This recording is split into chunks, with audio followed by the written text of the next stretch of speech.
আব্দুল্লাহ আনসারী হাত দুইটা ধরিয়া ডাইনাতরা ধরিয়া মসজিদের নববীর সামনে নিয়ে হাজির। আল্লাহর হাবিব জনাবে মুহাম্মদুর রাসূলুল্লাহ সাল্লাল্লাহু আলাইহি ওয়াসাল্লাম ডাইনাতরা উঁচা করিয়া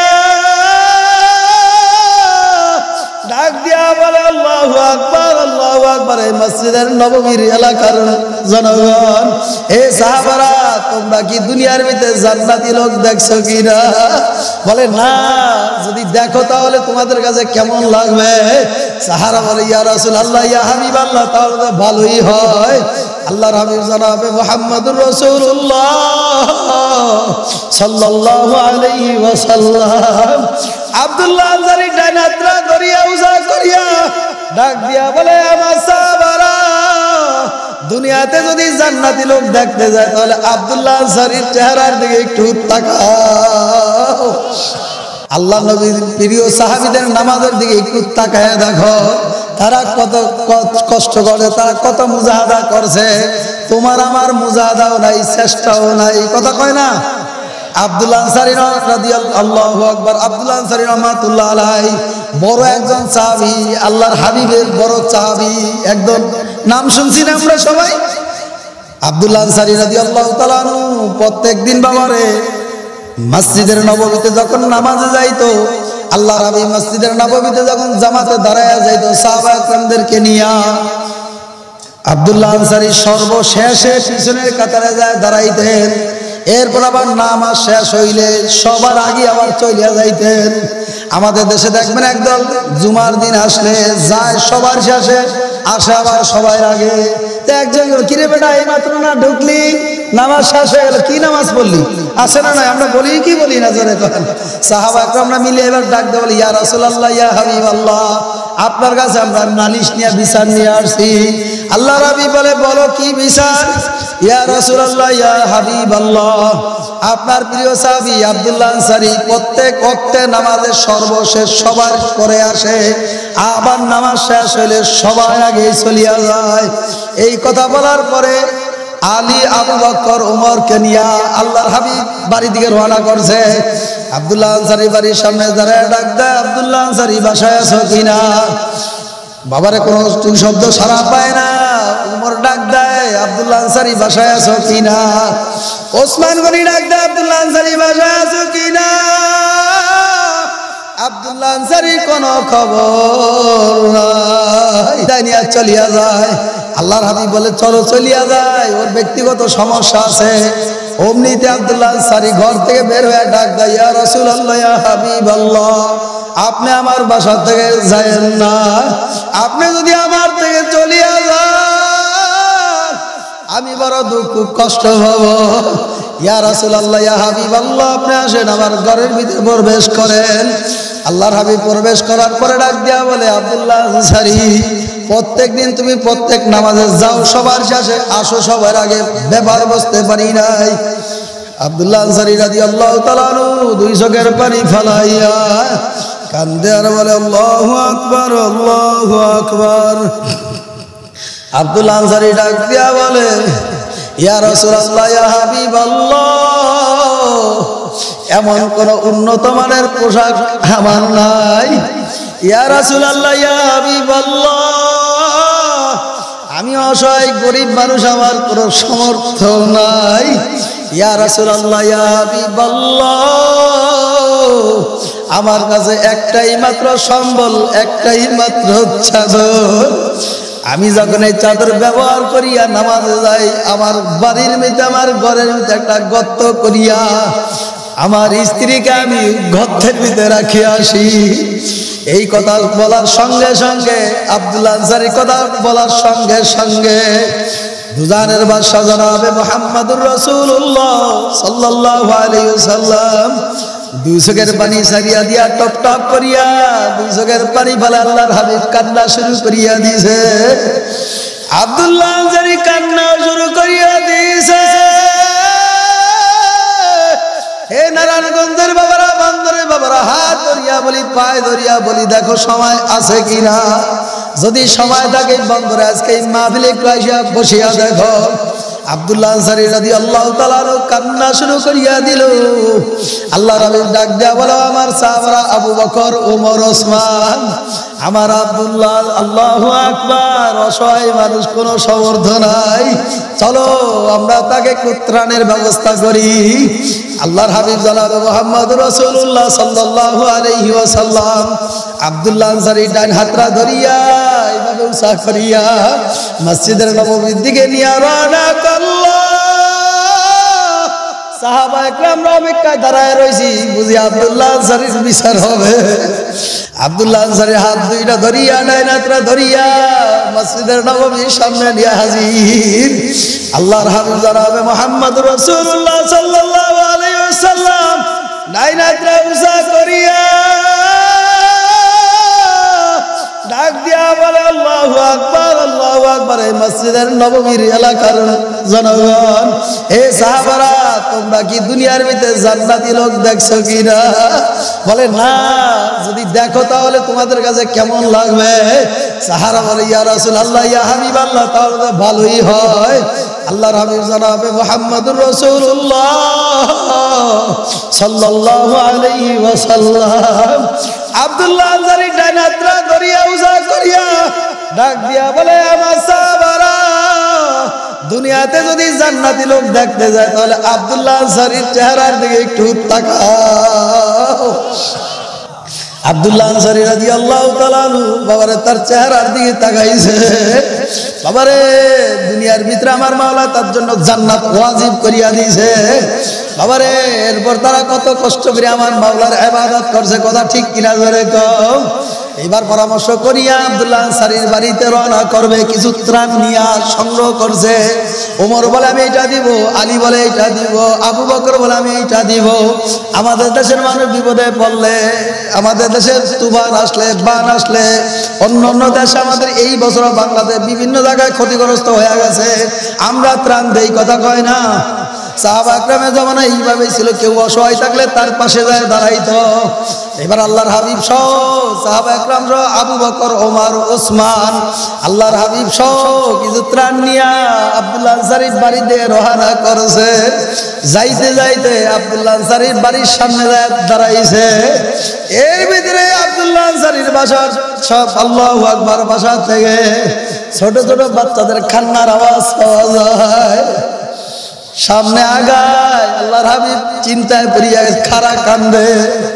সাহাবা একরাম আবু বকর ডাক দেয় বলে, আল্লাহর হাবিব, বুঝতেই তো পারলাম না। ওসমান বলি বলে, বুঝতেই তো পারলাম কি হইছে।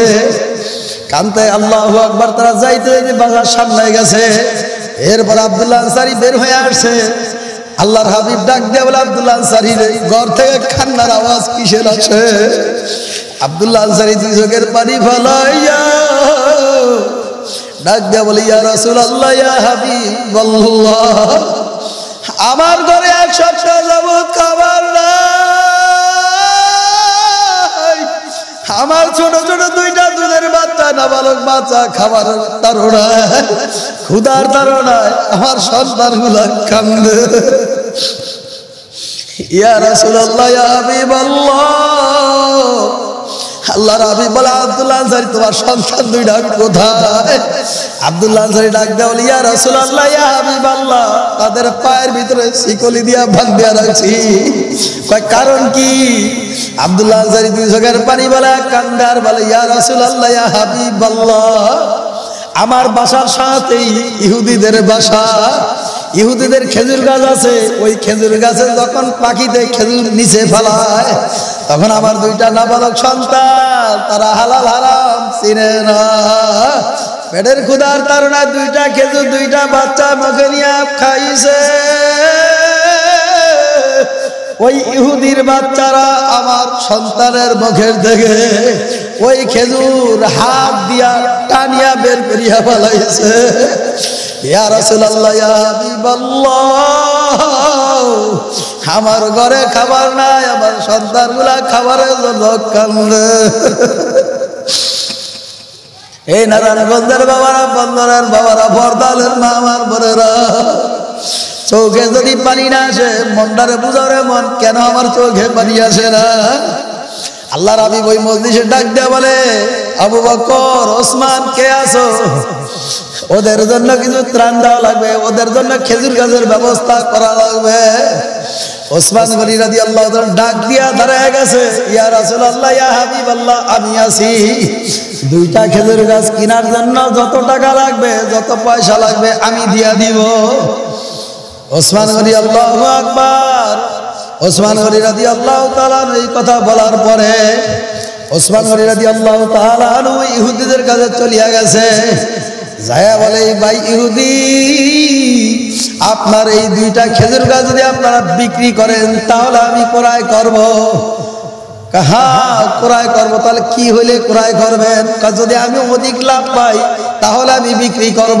সবাই তো লাভ জানে। ইহুদি লোক ডাক দিয়া বলে, ওসমান গনি রাদিয়াল্লাহু তাআলা ডাক দিয়া বলে, কি দেওয়া লাগবে, কিসের বিনিময়ে আপনি বিক্রি করবেন? ওই ইহুদি লোক ডাক দিয়া বলে, আমার এই দুইটা খেজুর গাছের পরিবর্তে আমাকে 4টা খেজুর গাছ দেওয়া লাগবে। ওসমান গনি রাদিয়াল্লাহু তাআলা ডাক দিয়া বলে, ভাই ইহুদি, 4টা না, আমার 1000 খেজুর গাছের বাগান আছে, আমি আপনাকে এই বাগান থেকে 100 খেজুর গাছ বাছিয়া বাছিয়া দিয়া দিব। সুবহানাল্লাহ বুঝি বলবেন না? আল্লাহ হাবিব জনাবে মুহাম্মদুর রাসূলুল্লাহ সাল্লাল্লাহু আলাইহি ওয়াসাল্লাম সহ এই খেজুর গাছ কিনিয়া ওই আব্দুল্লাহ আনসারী দুইটা সন্তানের জন্য 2টা খেজুর গাছ বরাদ্দ করা হয়ে গেছে। ওসমান গনি রাদিয়াল্লাহু তাআলা আনহুর বাগান, ওই বাগান থেকে 100 খেজুর গাছ বাছিয়া বাছিয়া 2টার বিনিময় দিয়া দিয়েছে। আমি এইটাই বুঝাইতে চাই আমার নারায়ণগঞ্জের বাবারা, বন্দরের বাবারা, তোমার আমার পোশাক উন্নত মানের আছে না নাই?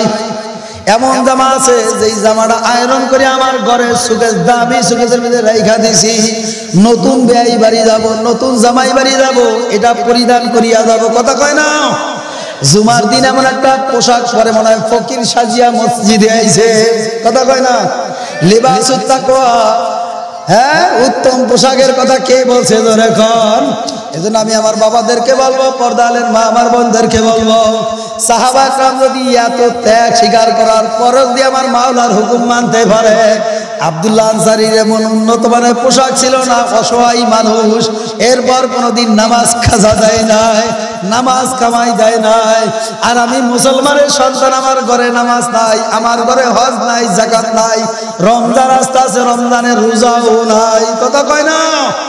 এ আমার বাবারা, পাওয়া গেলা পাও ধরতে রাজি, হাত আগায় দাও হাত ধরতে রাজি। এ কবরের যাত্রী আমার বাবারা, আমার মাওলার পাগল হও, তারপর আমার মাওলার কবরে যায় শুইও। এ দুনিয়াদার পাগল আমার বাবারা, কি নিয়ে কবরে রওনা করছো? 3টা সাদা কাপন ছাড়া তোমাকে আমাকে কিছুই দিবে না। স্ত্রীকে এত মহাব্বত করলাম, স্ত্রীকে এত ভালোবাসলাম, এই স্ত্রী ইন্তেকালের পরে, তোমার আমার ইন্তেকালের পরে সন্তানকে ডাক দেয়া বলে, আব্দুল্লাহ রে, তোর বাবা আর দুনিয়ায় নাই, তোর আত্মীয় স্বজনী ডাকিয়া ঘরের বারান্দায় নামায় রাখ। আমার ঘরে এখন রাখলে আমি মা এখন ভয়তে থাকতে পারবো না। কথা কয় না? মারা যাওয়ার পরে বুঝি ঘরের ভিতরে জানাজা রাখ পর্যন্ত ঘরে শোয়ায় রাখে? হ্যাঁ, আমাদের বরিশালে মারা যাওয়ার পরপরই নামায় রাখ, কয় আপনার দাম নাই, বাড়ি কর বাড়ি কর। সারা জীবন রিক্সা চালায় খাওয়াইছে, উপার্জন করছে, কষ্ট করছে, শ্রম দিছে, বাবা নিজে ভালো পোশাক পরে না, সন্তানরে পড়াইছে। কথা কয় না? বাবা নিজে ভালো জিনিস খায় না, সন্তানরে খাওয়াইছে, স্ত্রীর কোনোদিন কষ্ট দেয় না। ওই স্ত্রী এখন বলে সন্তানরে ডাক দিয়ে, আব্দুল্লাহ বের করে ফেলা, আমি মা এখন আর ঘরে থাকতে পারি না। কথা কয় না? আপনাদের নারায়ণগঞ্জে মারা যাওয়ার পরে মানে ঘন্টার পর ঘন্টা ঘরে রাইখে দেয়, হ্যাঁ, ফ্রিজেও খুলায় না, গন্ধ আসবে, তাড়াতাড়ি দফন কর। কথা কয় না? এ দুনিয়াদার পাগল আমার বাবারা, কিছুই তো যাবে না, ওই কবরে নেকার আমল ছাড়া কিছুই কবরে যাবে না। 3টা সাদা কামনের প্যাকেট বানায় ফেলাইবে, মাথার মধ্যে একটা বান দিয়া ফেলাইবে, মাজার মধ্যে এক বান দিয়া ফেলাইবে, পায়ের মধ্যে এক বান দিয়া ফেলাইবে। এখন তাকায় দেখো কেমন দেখা যায়। কবি ডাক দেওয়া বলে, মাথার বান্দে কি শেষ করে দিব? বুঝাগা শেষ করবো? জিকির করে লা ইলাহা। আমি তো তাদের দেখে ভাবছি যে টাইম দিছে, টাইম তো শেষের দিকে, মনে হয় আমার সিটি আইয়া পড়ছে জোরে জোরে আওয়াজ করে বলেন লা ইলাহা ইল্লাল্লাহ লা ইলাহা আমার মাওলার জিকির করতে মজা লাগে কি লাগে না জোরে কোন কবি ডাক দিয়া বলে জিকির সে কা মজা হয় সর ঝুকায়ে দেখো নামাজ সে কা মজা হয় সেজদা মে যা দেখো আমার মাওলার জিকিরের মধ্যে কি মজা আমার মাওলার রূপের মধ্যে কি মজা সেজদার মধ্যে কি মজা যতক্ষণ পর্যন্ত জিকির না করবা বুঝানো যাবে না নামাজের মধ্যে কি মজা রূপের মধ্যে কি মজা সেজদার মধ্যে কি মজা যতক্ষণ পর্যন্ত নামাজ না পড়বা রুকু সেজদা না করবা ততক্ষণ পর্যন্ত বুঝানো যাবে না বাবারে তোমার বাহাদুরি কোথায় গেল তোমার ক্ষমতা কোথায় গেল কই আজকে তো আসার সময় ঘন্টার পর ঘন্টা জ্যামে আটকাইছিলাম বাবারে অ্যাম্বুলেন্সের আওয়াজ পাওয়া যায় কান্নার আওয়াজ পাওয়া যায় সন্তান হাজারো আম্মারে আম্মা বলিয়া ডাকবে পাশে বৈশা বৈশা আব্বু আব্বু বলিয়া ডাকবে আর কোনদিন বুঝি সারা দিতে পারবে বাবারে তোমরা কি সোশ্যাল মিডিয়াতে দেখো না আল্লাহু আকবার ছোট ছোট বাচ্চারা বাবা মারা যাওয়ার পরে বাবার গলা জড়িয়া কান্দে এই নারায়ণগঞ্জের বাবারা এই বন্দরের বাবারা তোর কি চোখে পানি নাই ওই ছোট বাচ্চা কি বুঝি বাবার মহব্বত ভালোবাসা বাবার মাথার কাছে যায় ডাক দেয় আব্বু আর কত ঘুমাবি বাবা বাবা ওটা আবার কে মজা দিবে আমার জন্য মজা নিয়ে আসো বাবা এখন ঘুমাইবে আর কোনদিন সন্তানের ডাকে সারা দিবে এ দাড়ি বাগারা এ যুবকরা এই ঢাকার ভিতরে নারায়ণগঞ্জের ভিতরে বাংলাদেশে এমন কোন জেলা নাই যে জেলার মানুষ নাই কত জায়গায় মাহফিলে গেলে ঢাকা মিরপুরে আল্লাহু আকবার অনেক জায়গায় প্রোগ্রাম গেলে হুজুর বাড়িঘর তালাক দিয়ে আসি এখন আর বাড়ি যাই না হুজুর আমার বাবা নাই অনেকদিন যাব অনেক বছর হয়ে গেছে বাড়িঘর ছাড়িয়া হুজুর চলিয়া আসছি এখন কার কাছে যাব মাও নাই বাবাও নাই দুইটা সুখের কথা কার কাছে বলবো এই বাবারা সন্তান আমার বাবারা পর্দালের মা আমার বোনেরা এই দাড়ি বাঁকারা চোখে কি মা বাবার জন্য কান্না আসে না ওই কত সন্তান না গুরুস্থানের বাড়ি যায় সালাম দেয় আজকাল তোমার আমার চোখে কেন বানিয়া আসে তিনটা সাদা কাপড়ের প্যাকেট বানায় ফেলাবে মাথার মধ্যে একটা বান দিয়া ফেলাইবে মাজার মধ্যে একটা বান দিয়া ফেলাইবে পায়ের মধ্যে বান দিয়া ফেলাইবে এখন মনের বুঝার মন কেমন দেখা যায় কবি ডাক দিয়া বলে মাথার বান্ধে বুঝা গেল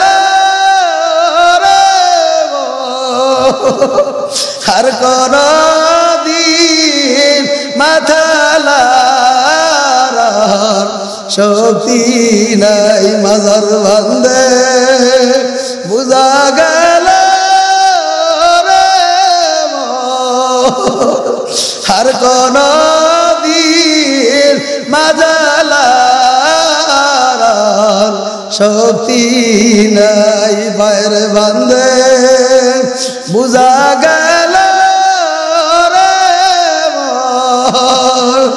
আর কোন দিন পায়ে হাঁটার শক্তি নাই কবর হইল ছোট একটা মাটির ঘর সেই কবরে থাকতে হবে জনম্বর কন্যা লাস্টি আমার পরে রবে বাড়ির আঙ্গিনা আপনজনা কাঁদবে তারা আমি না তাকায় আপনজন